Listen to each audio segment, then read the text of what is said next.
I usually read these stories shaking my head and thinking families can be brutal. But here I am in a situation so absurd and frustrating that I need to speak out. I'm 30, own my small house outright, and rent out a duplex I bought a few years ago. It's not glamorous. I'm not swimming in cash, but I worked hard in my 20s to create some stability. I skipped vacations, ate ramen, worked two jobs, saved, and put every extra dollar into real estate because I wanted security. Then my parents came into the picture. They're in their early 60s and both retired now. They weren't irresponsible with money, but they didn't plan well either. They always lived in the moment, taking trips, buying new cars every few years, and eating out constantly.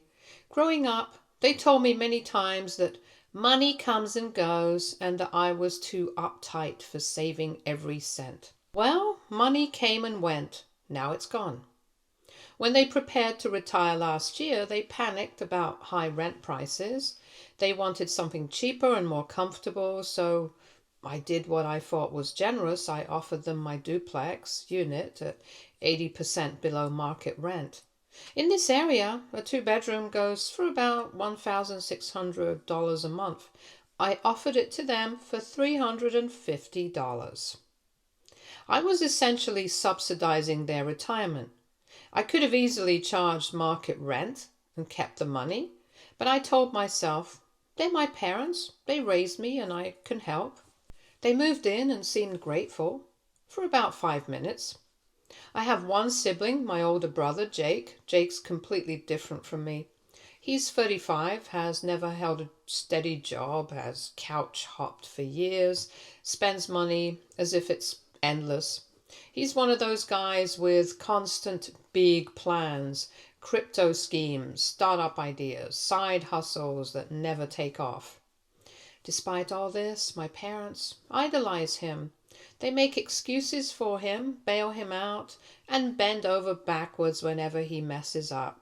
I don't count how many times I've heard them rave about how creative or free-spirited he is, while I'm the serious one who only cares about money.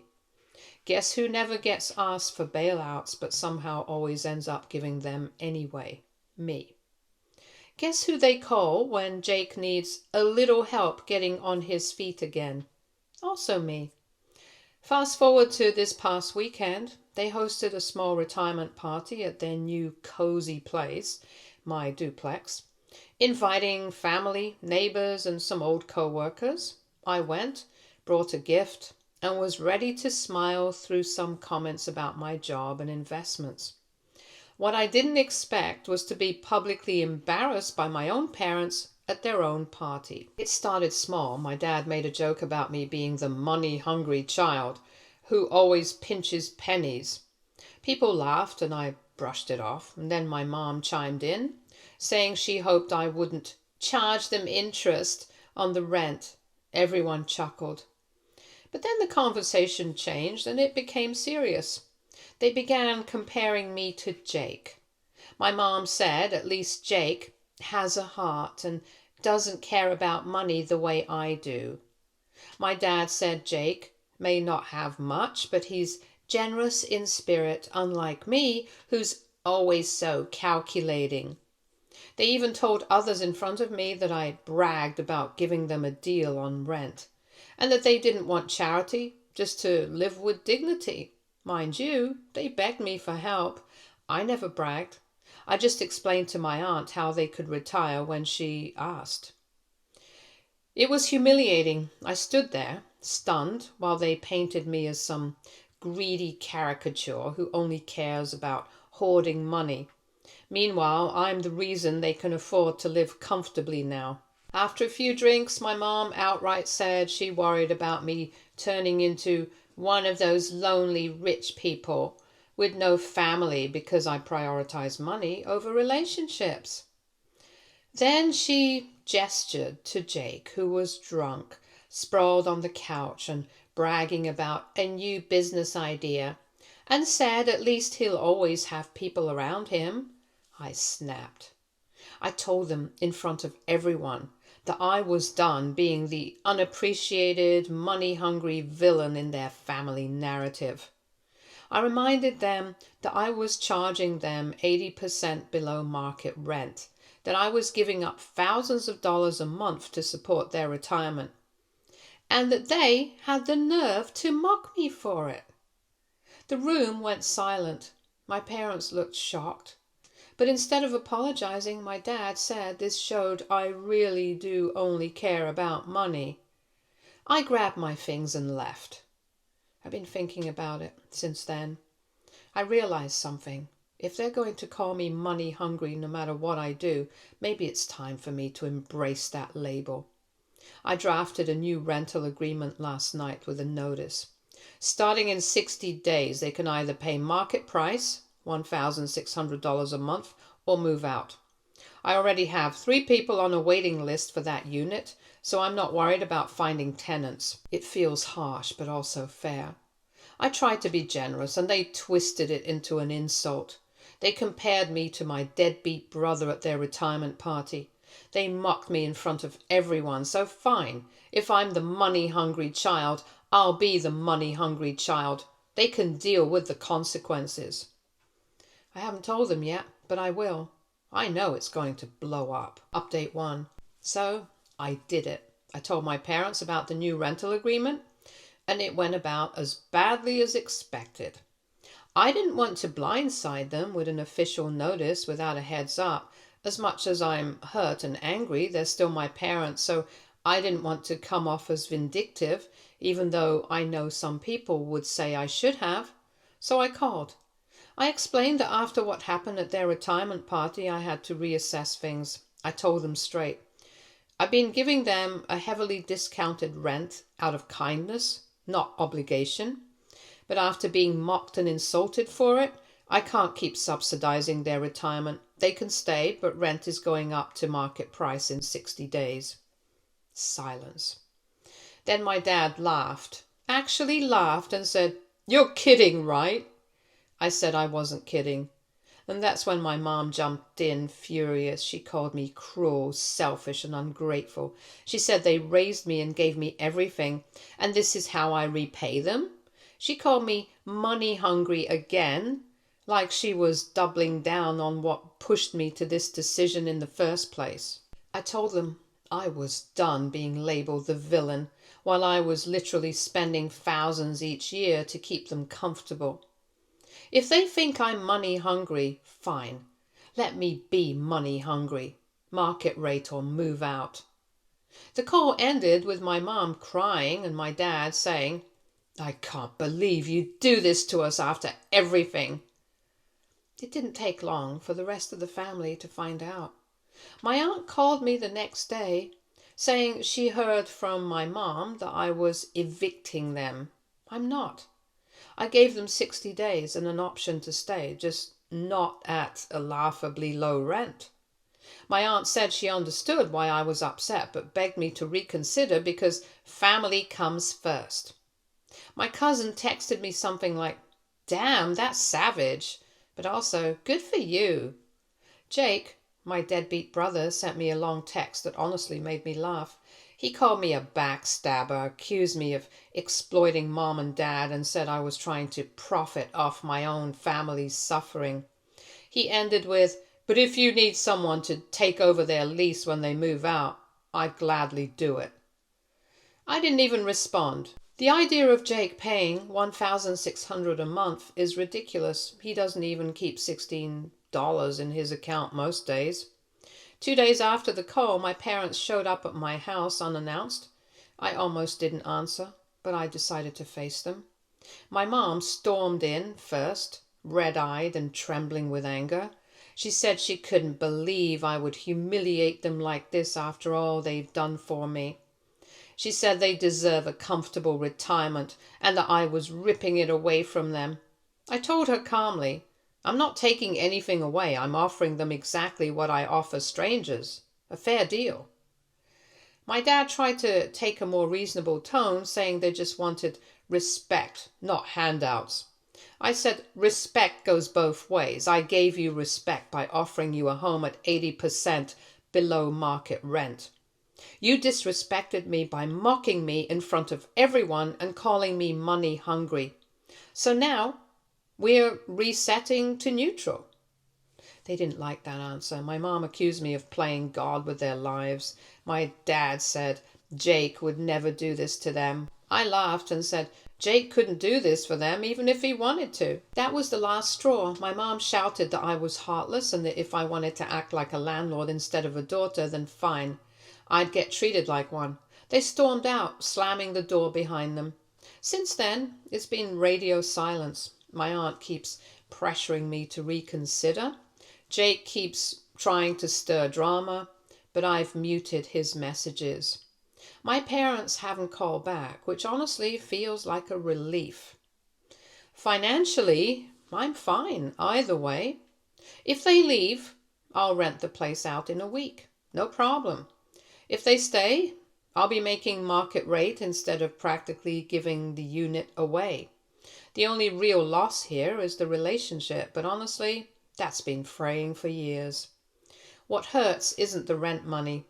It's realizing that my parents don't see me for who I am. They don't see the years I worked and sacrificed, the stability I built, or the kindness I tried to show them. They just see me as the cold, calculating child who cares more about dollars than family.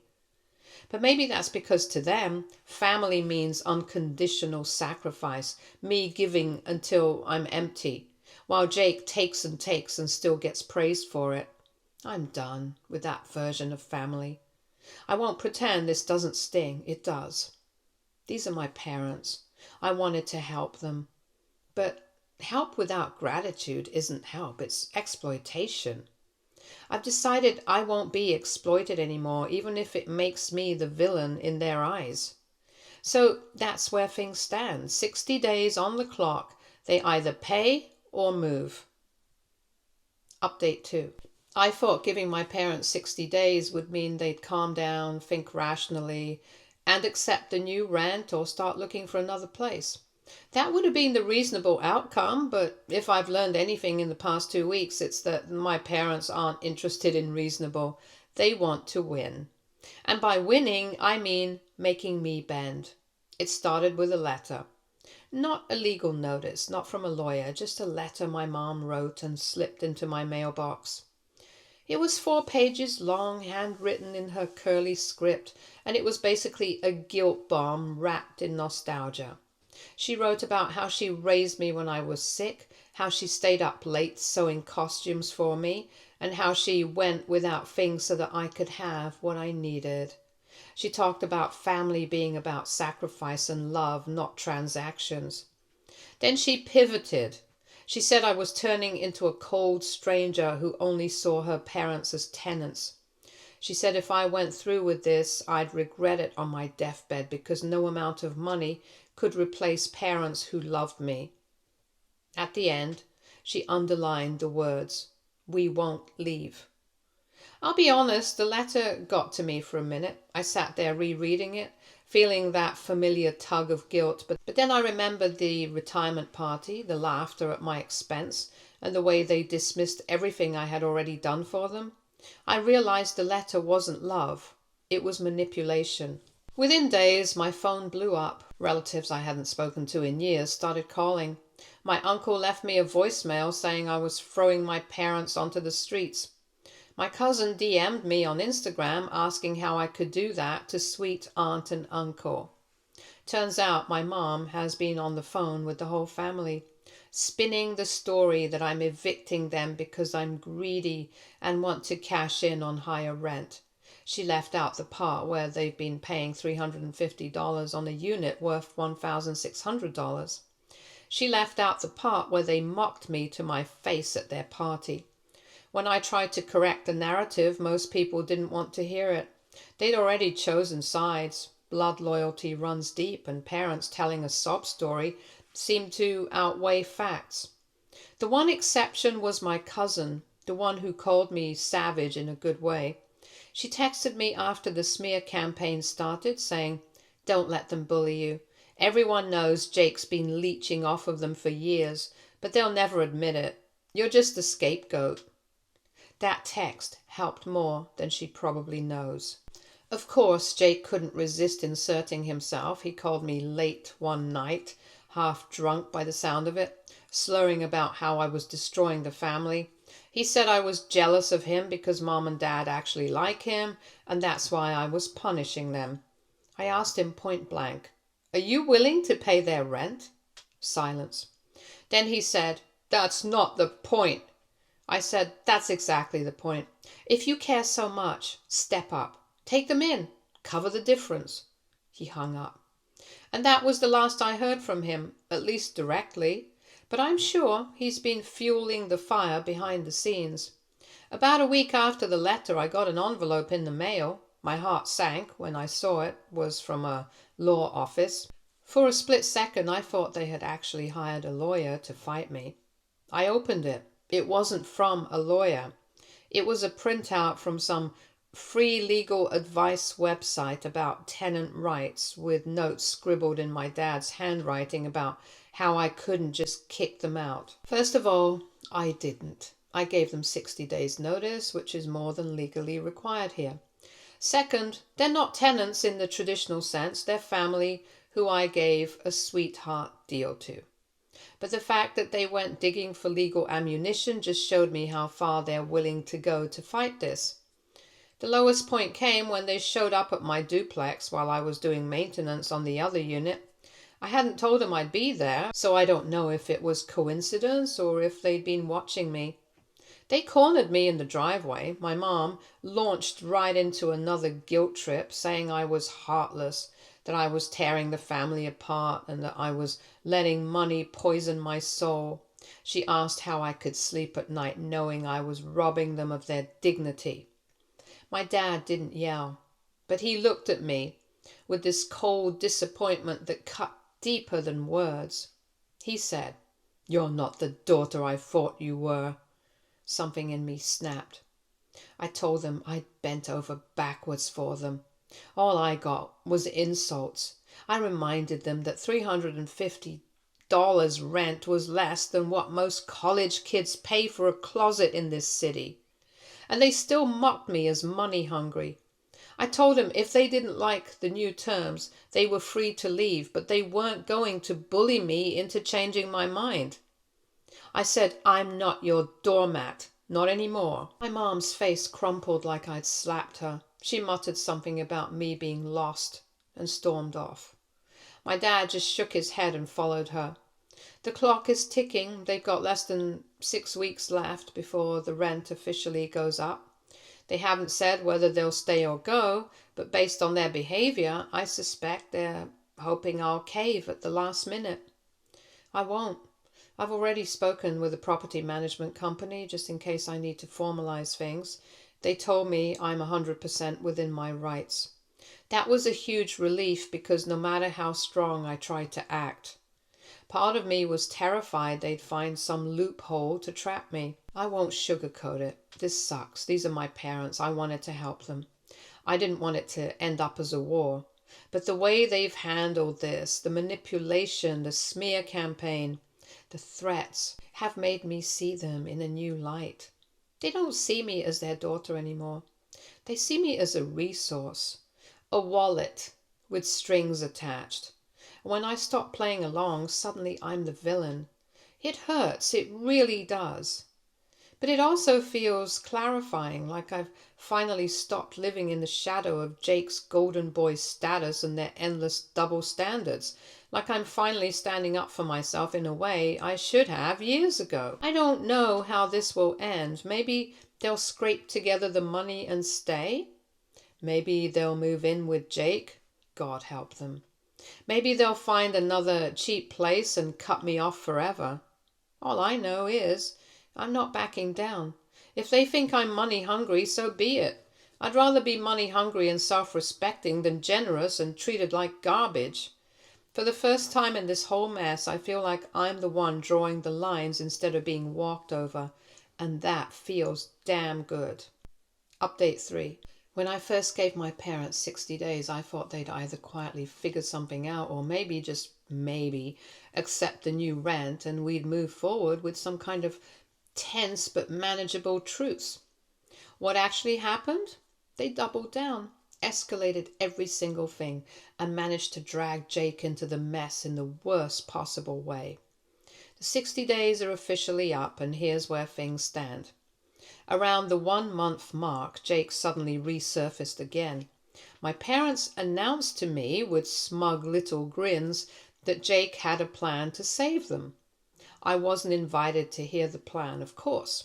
They just dropped hints like he was about to swoop in and prove what a real child looks like. I didn't care enough to ask. But then Jake actually called me. He told me he was going to move in with them, not pay their rent. Move in. His genius idea was that if he shared the space, then they could keep paying the same $350 total, because technically the lease had been altered by him living there. He acted like he'd found some magical loophole. I said flatly, "You moving in doesn't change the rent. If anything, it makes me less inclined to let them stay, because now I'd have 3 people freeloading instead of 2. He tried the emotional guilt trip.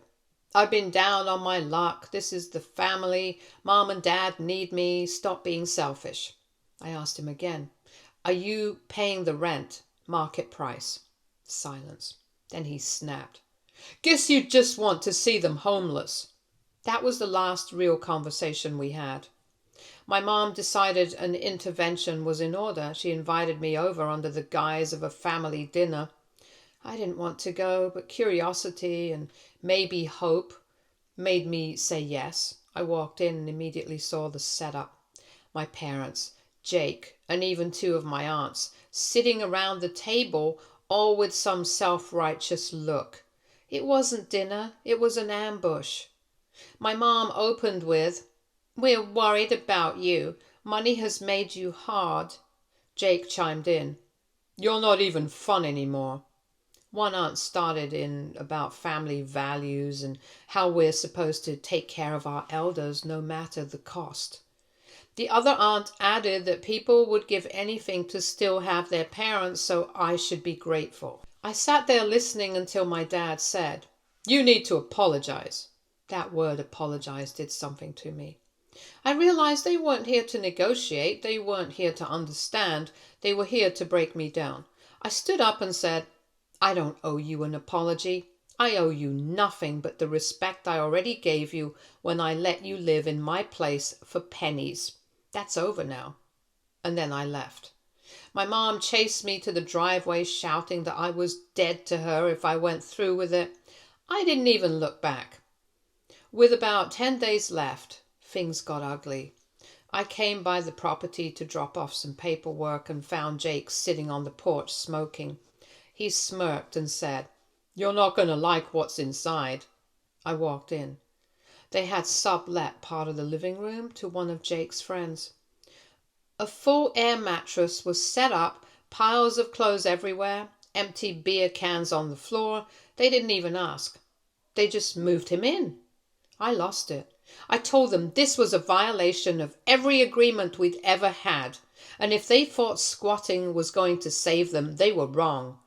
My dad finally snapped at me and he shouted, "You're heartless. You've always been heartless. Everything you've ever done has been about money. You think you're better than us just because you got lucky with that house."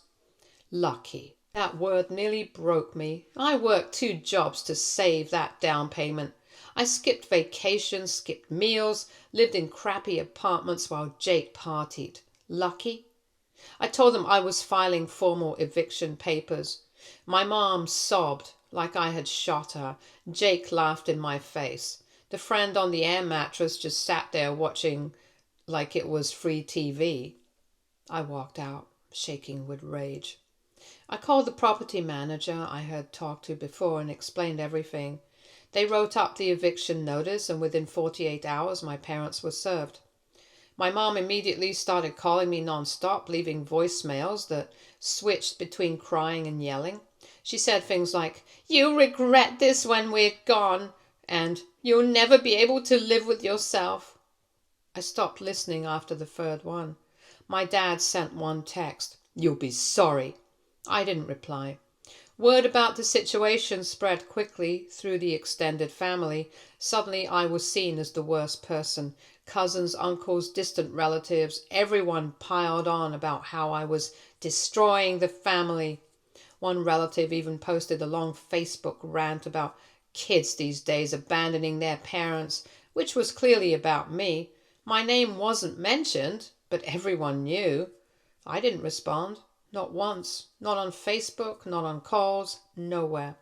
I let them tell their story because deep down I knew the truth. Anyone who actually cared about facts wouldn't side with them anyway. A few didn't. My cousin, the one from earlier, messaged me again saying she admired me for standing my ground. A co-worker who knows a bit about my situation told me I was doing the right thing. Those small reminders kept me going. The 60 days expired last week. They didn't leave quietly. They dragged it out to the last possible moment. The property manager and I showed up that morning, ready to change locks if needed. Inside, the place was messy, not destroyed, but messy. Food containers were everywhere, furniture was scratched, there were stains on the carpet, and of course Jake and his friend were nowhere to be found. My parents were sitting in the middle of the mess, looking like martyrs. My mom started crying the second she saw me, saying, "This is the last time you'll ever see us." My dad just glared at me as if he were burning holes through me. I didn't engage. I told them calmly that their time was up. If they didn't leave, I would call the cops. They left, slowly and dramatically carrying boxes as if they were victims of some injustice. My mom sobbed the whole way. I didn't shed a tear. The property is mine again. It'll take a few $100s to clean and repair, but nothing serious. I already have new tenants lined up at market price. They're moving in next week. My parents? They ended up with Jake, of course. I heard that they're all crammed into his one-bedroom apartment, arguing constantly. Honestly, I don't even care anymore. The smear campaign is still going. A few relatives have blocked me, and apparently my mom tells everyone I kicked them onto the street. But I've stopped checking. I don't owe them my attention. Strange as it sounds, I feel lighter. I spent years trying to earn their approval, only to be dismissed, mocked, and compared to Jake. Now, for the first time, I've drawn a line. I said no, and I didn't give in. Do I feel guilty? Sometimes. The voice of that kid who just wanted her parents' love still lingers, but more than guilt, I feel free. If they want to see me as money hungry, fine. If the extended family wants to paint me as the villain, fine. I know the truth. I gave them more than most kids ever could. They spat in my face. Now I'm done. I don't know what will happen with my parents long term. Maybe they'll come back one day. Maybe they'll cut me off forever. Maybe Jake will finally have to grow up now that he's stuck with them. All I know is I'm not going back. The boundary is permanent. Update 4. It's been a month and a half since my parents finally left, and I think I can safely say the dust has settled. The duplex has been cleaned up, patched, and rented to new tenants at full market price. They are young professionals, polite, and already more considerate in 2 weeks than my parents were in 2 years. Every time the rent hits my account, I feel this wave of relief. Not greed, not guilt, just relief that the place is finally functioning the way it should. My parents, meanwhile, are still with Jake. From what little I've heard, things are going as poorly as you'd expect. 3 adults in a 1-bedroom with Jake's beer-soaked lifestyle. Yeah, that was never going to be peaceful. The arguments are constant. The family smear campaign has lost steam. I think people got tired of hearing the same story rehashed, especially when my mom kept adding to it with each retelling. At first, I was kicking them onto the streets. Then I was selling the house out from under them. Then it was throwing them into poverty while I got rich. People catch on eventually. A few relatives even admitted quietly that they hadn't known the full story. I don't need their apologies, but I appreciated the honesty. As for me, I found a kind of quiet peace I didn't realize I was missing. My phone isn't blowing up with manipulative guilt trips. I'm not being ambushed at dinners or cornered in driveways. I go to bed at night knowing the boundaries I drew are holding strong. The biggest shift has been in how I view myself. For years, I thought I had to keep proving my worth to my parents, to show them I wasn't the selfish, money-hungry child compared to Jake. Now, I don't care. They can keep their labels. I know what I've done, and I know what I won't tolerate anymore. I thought a lot about what family actually means, and to me now, family isn't just blood. It's people who respect you, who show up without strings attached, who don't punish you for saying no. That's not my parents. And I'm okay with that. I won't pretend it doesn't hurt sometimes. Losing the idea of loving, supportive parents is painful. But losing the constant manipulation, that feels long overdue. So yeah, they called me money hungry, and I decided to prove them right in the best way by valuing myself, my property, and my boundaries. And you know what? I've never felt richer. Stay tuned for more stories from our girl relationships.